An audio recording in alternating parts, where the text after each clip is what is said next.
Pernahkah kamu membayangkan saat-saat terakhir di kehidupanmu? Islam mengajarkan tentang adanya sakaratul maut, yaitu kondisi perjuangan dan penderitaan yang dialami setiap manusia saat menghadapi kematian. Di saat inilah, ruh akan dicabut dari jasad, dan manusia akan merasakan dahsyatnya proses tersebut. Pembahasan video kali ini akan mengungkap materi sakaratul maut menurut Islam.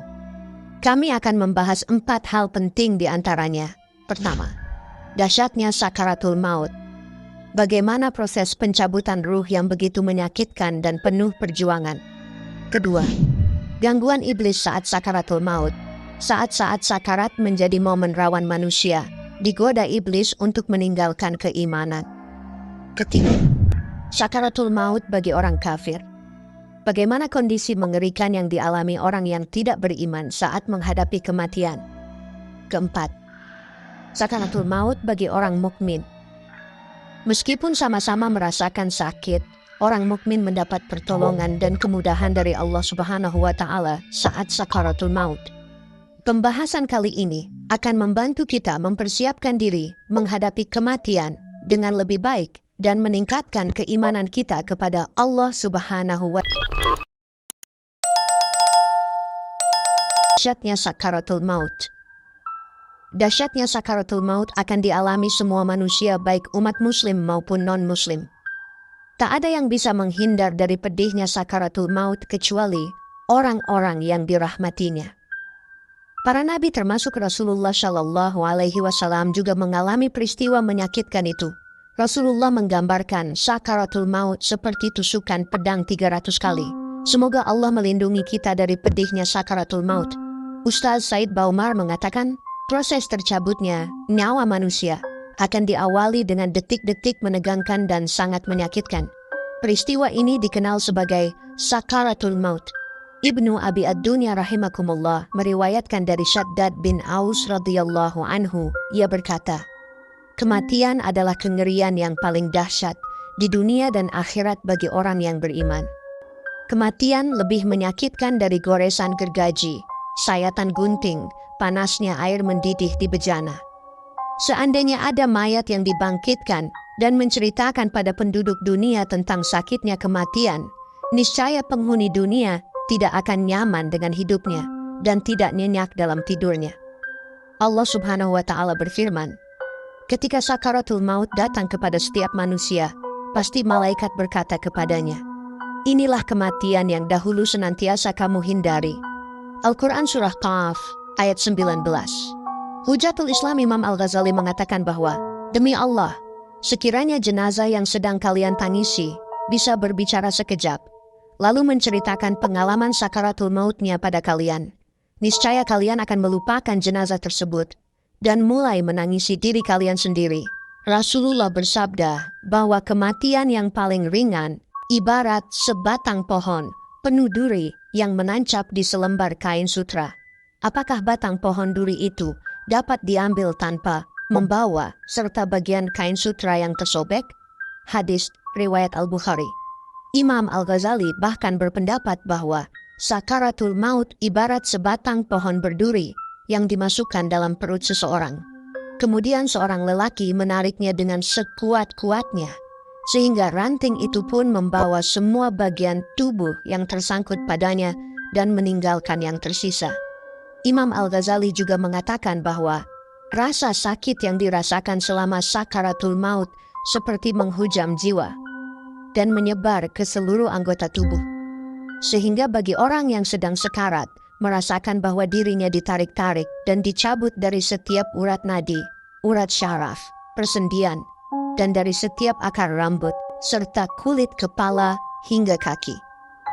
Dari keterangan Nabi dan ulama terdahulu di atas, kita tak dapat membayangkan betapa sakitnya sakaratul maut. Tidak bermaksud untuk menakut-nakuti, tetapi begitulah peringatan Rasulullah Shallallahu Alaihi Wasallam akan kematian. Syekh Umar Sulaiman Al-Ashgar dalam bukunya berjudul Ensiklopedia Kiamat memaparkan iman tidak diterima lagi jika maut telah datang, dan tobat akan sia-sia jika sekarat telah sampai di kerongkongan. Allah Subhanahu wa Ta'ala berfirman, Sesungguhnya tobat di sisi Allah hanyalah tobat bagi orang-orang yang mengerjakan kejahatan lantaran kejahilan, yang kemudian mereka bertobat dengan segera. Maka mereka itulah yang diterima Allah tobatnya. Allah Maha Mengetahui lagi Maha Bijaksana. Dan tidaklah tobat itu diterima Allah Subhanahu wa Ta'ala dari orang-orang yang mengerjakan kejahatan, yang hingga apabila datang ajal kepada seseorang di antara mereka, barulah ia mengatakan, "Sesungguhnya saya bertobat sekarang." Dan tidak pula diterima tobat orang-orang yang mati sedang mereka di dalam kekafiran. Bagi orang-orang itu telah kami sediakan siksa yang pedih. Al-Quran Surah An-Nisa ayat 17-18. Ibn Katsir menuturkan hadis yang menunjukkan bahwa tobat seorang hamba dapat diterima jika maut telah datang selama belum sampai tenggorokan. Sesungguhnya Allah Subhanahu wa Ta'ala menerima tobat seorang hamba selama sekarat belum sampai tenggorokan. Diriwayatkan oleh Tirmidzi dan Ibnu Majah, setiap orang yang tobat sebelum mati, maka ia telah benar-benar bertobat asal ikhlas dan serius. Terkadang seseorang tidak dapat bertobat pada saat sekarat, dan karenanya seyogianya ia menyegerakan tobat sebelum ajal menjelang. Lakukanlah tobat dengan penuh harapan pada dirimu sebelum datang maut dan sebelum mulut terkunci. Segeralah tobat, wahai jiwa-jiwa yang tertutup, karena tobat adalah harta karun bagi orang yang kembali dan berbuat baik. Al-Qurtubi dalam kitabnya At-Tazkirah memaparkan saat Amr bin Al-Ash sekarat, anaknya berkata kepadanya, "Wahai ayahku, engkau pernah mengatakan, semoga saja aku bertemu dengan seorang laki-laki yang berakal saat maut menjemputnya, agar ia melukiskan kepadaku apa yang dilihatnya. Sekarang engkaulah orang itu, maka ceritakanlah kepadaku." Ayahnya menjawab, "Anakku, demi Allah, seakan-akan bagian sampingku berada di ranjang, seakan-akan aku bernafas dari jarum beracun, seakan-akan duri pohon ditarik dari tapak kakiku sampai kepala." Kemudian ia mengucapkan sebaris bait syair. "Aduhai, andai saja sebelum hal yang telah jelas di hadapanku ini terjadi, aku berada di puncak gunung sambil menggembala kambing gunung." Kesukaran Dr. Umar Sulaiman Al-Ashigar dalam buku Ensiklopedia Kiamat menjelaskan, sakaratul maut berarti kesulitan dan kesukaran maut. Ar-Raghib berkata dalam Al-Mufradat, kata sakar adalah suatu keadaan yang menghalangi antara seseorang dengan akalnya. Dalam penggunaannya, kata ini banyak dipakai untuk makna minuman yang memabukkan. Kata ini juga berkonotasi marah, rindu, sakit, ngantuk, dan kondisi tidak sadar, pingsan, yang disebabkan oleh rasa sakit. Rasulullah pernah mengalami sakaratul maut. Dalam sakit yang menjelang wafatnya, Rasul meraih cangkir kecil berisi air, lalu beliau memasukkan tangannya ke dalamnya untuk membasuh wajahnya. Beliau berujar, "Tiada Tuhan selain Allah. Sesungguhnya pada maut pasti ada sakaratul maut." Hadis riwayat Bukhari dari Aisyah. Aisyah bercerita mengenai sakitnya Rasulullah Shallallahu Alaihi Wasallam. "Aku tidak melihat sakit pada seseorang yang lebih keras dibanding yang dialami Rasulullah." Aisyah juga pernah masuk ke kamar ayahnya Abu Bakar yang sedang sakit menjelang wafatnya. Tatkala sakit itu semakin berat, Aisyah mengucapkan sebait syair, "Kekayaan tidak berarti apa-apa bagi seorang pemuda saat sekarat melewati kerongkongannya dan menyesakkan dadanya." Lalu Abu Bakar membuka wajahnya dan berujar, "Bukan begitu, yang benar mengutip sebuah ayat, dan datanglah sakaratul maut dengan sebenar-benarnya. Itulah yang kamu selalu lari darinya." Hadis riwayat Bukhari, Muslim, dan At-Tirmizi. Jiwa yang busuk. Sudah pasti orang kafir akan mengalami maut lebih berat dibanding yang dialami seorang mukmin. Umar Sulaiman Al-Ashgar mengutip sebagian hadis dari Al-Barra Ibnu Azib, "Wahai jiwa yang busuk, keluarlah menuju kebencian dan murka Allah." Lalu ia berpisah dari jasadnya, dan si malaikat mencabutnya. Sebagaimana bulu wol yang tebal dan basah dicabut, dan bersamaan dengan itu, terputuslah urat-urat dan syaraf-syaraf. Al-Quran melukiskan betapa beratnya sakaratul maut yang dialami oleh orang kafir. Dan siapakah yang lebih zalim daripada orang yang membuat kedustaan terhadap Allah, atau yang berkata, telah diwahyukan kepada saya, padahal tidak ada diwahyukan sesuatu pun kepadanya, dan orang yang berkata, saya akan menurunkan seperti apa yang diturunkan Allah. Alangkah dahsyatnya, sekiranya kamu melihat di waktu orang-orang yang zalim berada dalam tekanan sakaratul maut, sedang para malaikat memukul dengan tangannya, sambil berkata, keluarkanlah nyawamu. Di hari ini kamu dibalas dengan siksa yang sangat menghinakan, karena kamu selalu mengatakan terhadap Allah Subhanahu wa Ta'ala perkataan yang tidak benar, dan karena kamu selalu menyombongkan diri terhadap ayat-ayatnya. Al-Quran Surah Al-An'am ayat 93. Maksud ayat di atas, seperti dituturkan Ibnu Katsir, adalah ketika malaikat azab memberi kabar kepada orang kafir tentang azab, belenggu, rantai, neraka jahim, api yang panas membakar dan murka Allah Subhanahu wa Ta'ala. Lalu si malaikat berusaha mencabut roh dari jasadnya, akan tetapi rohnya menolak keluar. Maka malaikat memukul mereka sampai roh mereka keluar dari jasad, sambil berteriak, keluarkan nyawamu.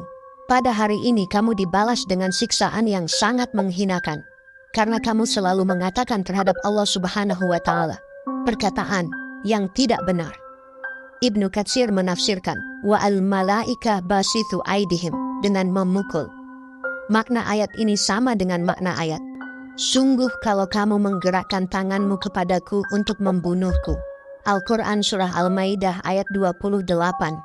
Dan mereka menjulurkan tangan dan lidah mereka kepadamu dengan menyakitimu. Rasulullah memberitahukan kepada kita bahwa sakaratul maut akan diringankan bagi orang yang mati syahid di medan perang.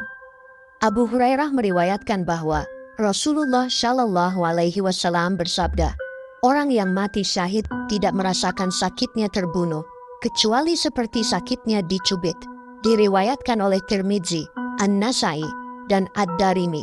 Tirmidzi berkata, hadis ini Hasan Gharib. Syekh Abdul Qadir Al-Jilani dalam kitab Futuh Al-Ghaib bertutur mengenai kisah seorang wali menjelang sakaratul maut. Kisah ini disampaikan dalam risalah ke-79 sebagai berikut. Kala sang wali menghadapi sakaratul maut, putranya Abdul Wahab berkata kepadanya, apa yang mesti kulakukan sepeninggal ayah? Kamu mesti takut kepadanya, jangan takut kepada selainnya, jangan berharap kepada selainnya, dan berpasrahlah hanya kepadanya, jawabnya. Selanjutnya ia berkata, aku adalah biji tak berkulit. Orang lain telah datang kepadaku. Berilah mereka tempat, dan hormatilah mereka. Inilah manfaat nan besar. Jangan membuat tempat ini penuh sesak dengan ini. Atasmu kedamaian, kasih dan rahmat Allah Subhanahu wa Ta'ala. Semoga Dia melindungiku dan kamu, dan mengasihiku dan kamu. Kumulai senantiasa dengan asma Allah Subhanahu wa Ta'ala. Ia terus berkata begini satu hari satu malam. Celakalah kau, aku tak takut sesuatu pun, baik malaikat maupun malaikat maut. Duhai malaikat maut, bukanlah kau, tapi sahabatku yang bermurah kepadaku. Lantas pada malam kewafatannya, ia memekik keras, dan kata kedua putranya, Abdul Razak dan Musa, dia mengangkat dan merentangkan kedua tangannya, sembari berkata, atasmu kedamaian, kasih dan rahmat Allah, bertobatlah dan ikutilah jalan ini. Kini aku datang kepadamu. Dia berkata, tunggu, dan meninggallah dia. Kedua, gangguan iblis saat sakaratul maut. Ketika seseorang akan meninggal dunia, iblis akan mendatanginya dalam berbagai macam bentuk dan rupa. Ada iblis akan mendatangi setiap manusia yang tengah sakaratul maut. Kedatangan iblis tersebut tidak lain untuk menggoda dan menakut-nakuti manusia yang akan meninggal, sehingga orang tersebut melupakan Allah Subhanahu wa Ta'ala dan akhirnya meninggal dalam keadaan mengingkari Allah, su'ul khatimah. Firman Allah Subhanahu wa Ta'ala artinya, hai orang-orang yang beriman, masuklah kamu ke dalam Islam keseluruhan, dan janganlah kamu turut langkah-langkah syaitan. Sesungguhnya syaitan itu musuh yang nyata bagimu.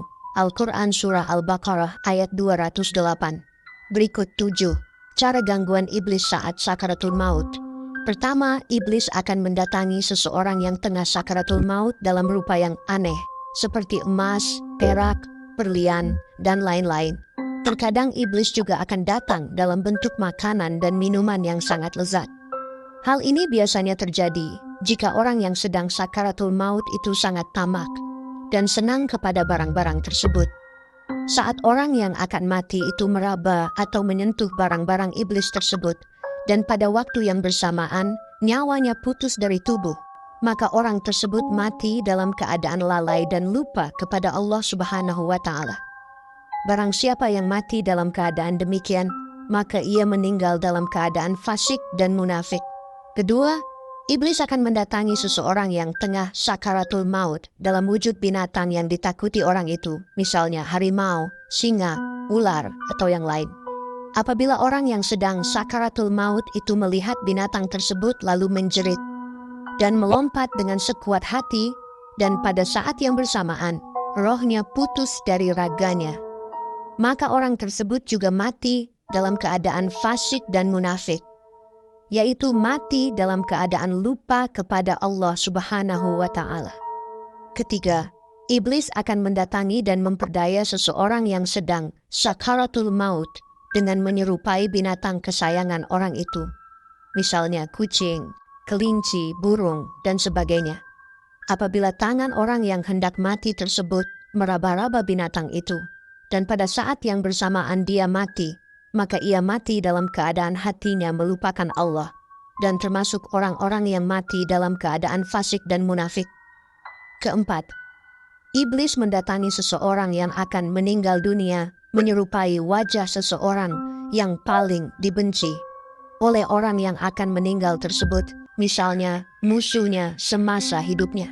Jika orang yang dalam keadaan sakaratul maut itu menggerakkan dirinya untuk melakukan sesuatu terhadap musuh yang dibencinya tersebut, dan bersamaan dengan itu maut menjemputnya, maka orang tersebut mati dalam keadaan fasik dan munafik.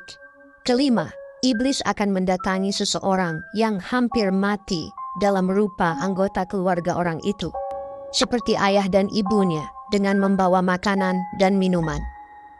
Ayah dan ibu jelmaan iblis tersebut akan berkata dengan penuh kasih, "Wahai anakku, hanya ini makanan dan bekal yang kami bawakan untukmu, dan berjanjilah bahwa engkau akan menuruti kami dan menyembah Tuhan yang kami sembah, supaya kita tidak lagi bercerai-berai, dan marilah bersama kami masuk ke dalam surga."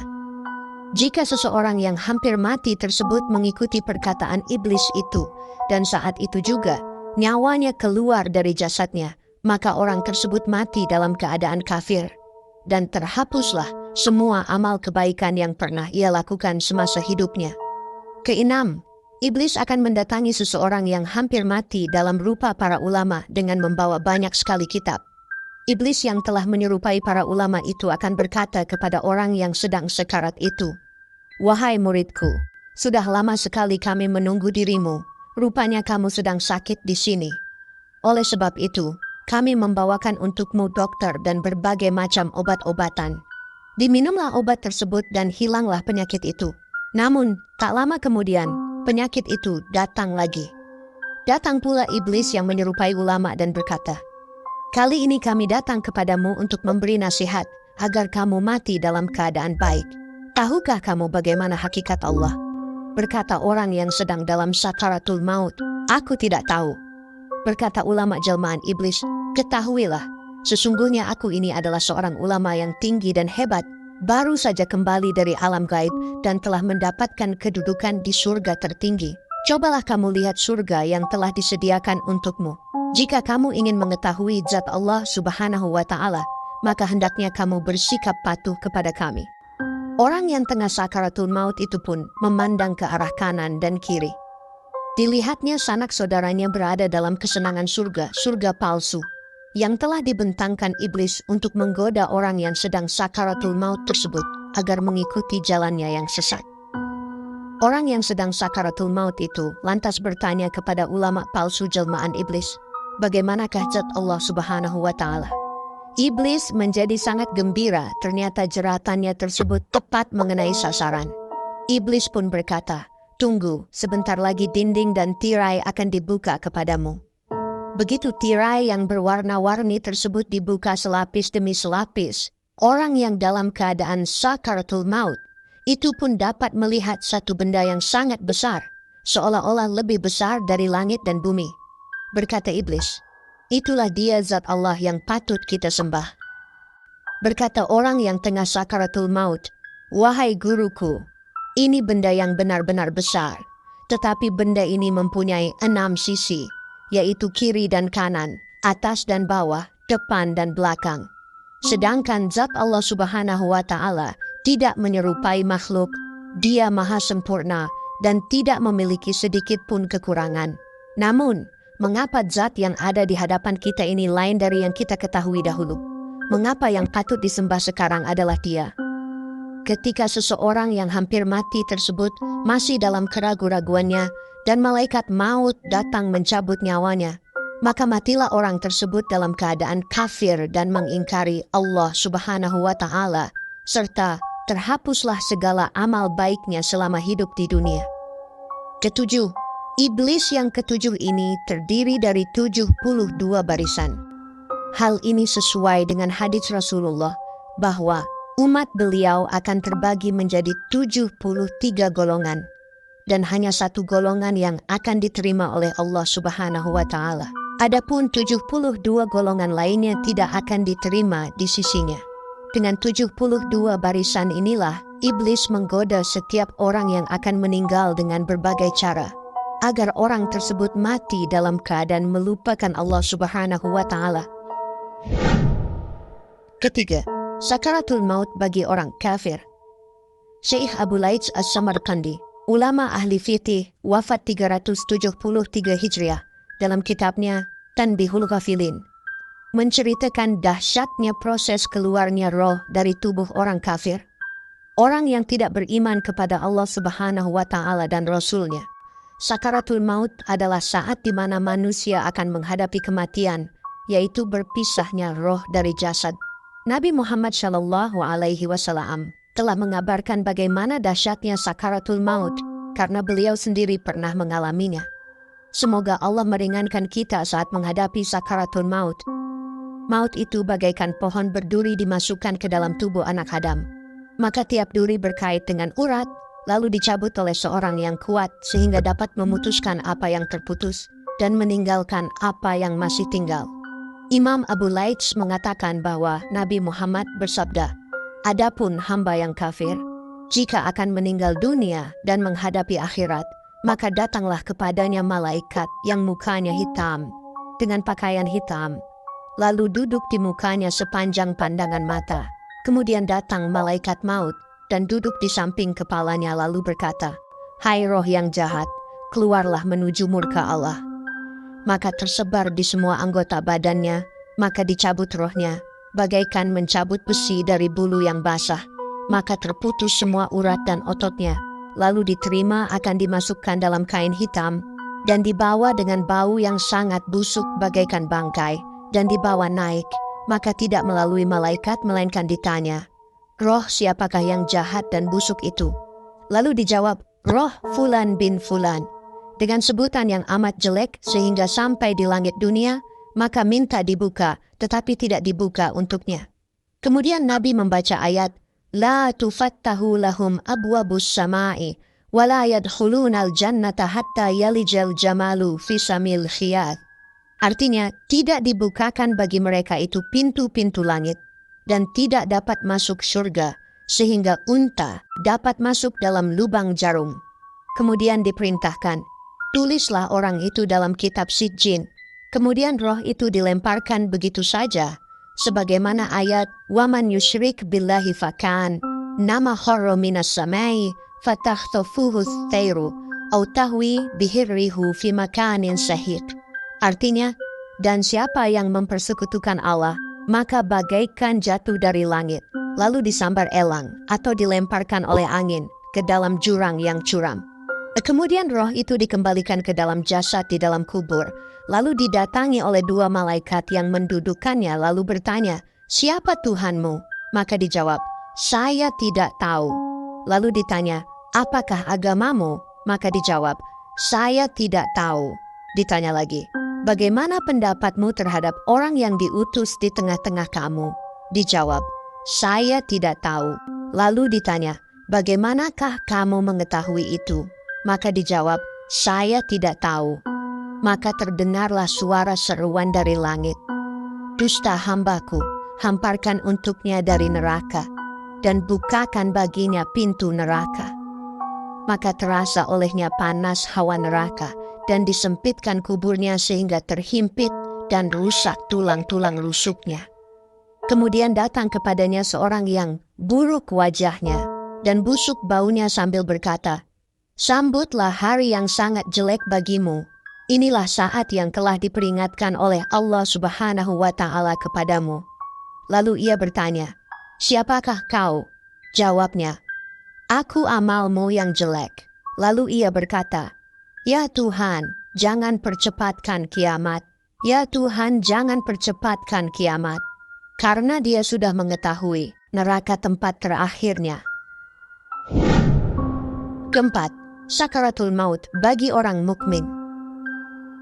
Imam Abu Laits dengan sanadnya meriwayatkan dari Abu Hurairah radhiyallahu anhu berkata, Nabi Muhammad shallallahu alaihi wasallam bersabda, "Seorang mukmin jika sakaratul maut didatangi oleh malaikat dengan membawa sutra yang berisi misk, kasturi, dan tangkai-tangkai bunga, lalu dicabut rohnya, bagaikan mengambil rambut di dalam adonan, sambil dipanggil, 'Ya ayyatuhan nafsul mutmainnat, irji'i ila rabbiki radiyatan mardiyah,' yang artinya, 'Wahai roh yang tenang, kembalilah kepada Tuhanmu dengan perasaan rela dan diridhoi.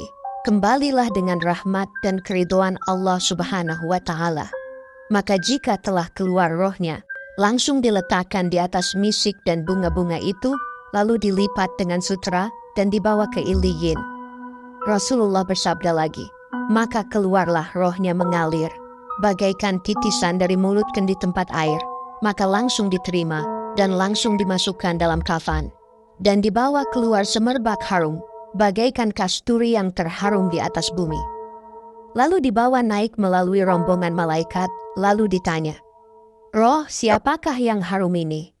Dijawab, "Roh Fulan bin Fulan," sehingga sampai ke langit, dan di sana dibukakan pintu langit dan disambut oleh penduduknya, dan pada tiap-tiap langit dihantar oleh malaikat Mukarbun. Dibawa naik ke langit yang atas hingga sampai ke langit ke-7, maka Allah berfirman, "Catatlah suratnya di Iliyin." Kemudian dikembalikan ia ke bumi, sebab daripadanya kami jadikan, dan di dalamnya aku kembalikan, dan daripadanya pula akan aku keluarkan pada saatnya. Maka kembalilah roh ke jasad dalam kubur, kemudian datang kepadanya dua malaikat untuk bertanya, "Siapa Tuhanmu?" Maka dijawab, "Allah Tuhanku." Lalu ditanya, "Apakah agamamu?" Maka dijawab, "Agamaku Islam." Ditanya lagi, "Bagaimana pendapatmu terhadap orang yang diutus di tengah-tengah kamu?" Dijawab, "Beliau utusan Allah Subhanahu wa Ta'ala." Lalu ditanya, "Bagaimanakah kamu mengetahui itu?" Maka dijawab, "Saya membaca kitab Allah, lalu percaya dan membenarkannya." Maka terdengar suara, "Benar hambaku, maka berikan padanya hamparan dari surga, serta pakaian surga, dan bukakan untuknya pintu yang menuju ke surga, supaya ia mendapat bau surga dan hawa surga, lalu luaskan kuburnya sepanjang pandangan mata." Kemudian datang kepadanya seorang yang bagus wajahnya dan harum baunya sambil berkata, "Terimalah kabar gembira, ini saat yang telah dijanjikan Allah Subhanahu wa Ta'ala kepadamu." Lalu bertanya, "Siapakah kau?" Jawabnya, "Saya amalmu yang baik." Lalu ia berkata, "Ya Tuhan, segerakan hari kiamat, supaya segera saya bertemu dengan keluargaku dan kawan-kawanku." Dikisahkan dari Al-Bara bin Azib berkata, "Kami bersama Nabi Muhammad keluar mengantar jenazah seorang sahabat Ansar, maka ketika sampai ke kubur dan belum dimasukkan dalam liang lahat, Nabi duduk dan kami duduk di sekitarnya, diam menundukkan kepala bagaikan ada burung di atas kepala kami. Sedang Nabi Muhammad mengorek-ngorek dengan dahan yang ada di tangannya. Kemudian ia mengangkat kepala sambil bersabda, Berlindunglah kamu kepada Allah Subhanahu wa Ta'ala dari siksaan kubur. Nabi Muhammad mengulangi sebanyak 3 kali. Nabi Muhammad bersabda, sesungguhnya seorang mukmin jika akan meninggal dunia dan menghadapi akhirat, maka turun padanya malaikat yang putih-putih wajahnya, bagaikan matahari, membawa kain kafan dari surga, maka duduk di depannya sejauh pandangan mata mengelilinginya. Kemudian datang malaikat maut dan duduk di dekat kepalanya dan memanggil, wahai roh yang tenang baik, keluarlah menuju pengampunan Allah dan ridha-Nya. Demikianlah pembahasan kita kali ini tentang dahsyatnya sakaratul maut. Jika ada yang masih kurang paham, dianjurkan putar kembali video ini dari awal, atau pilih bagian tertentu yang ingin dipahami.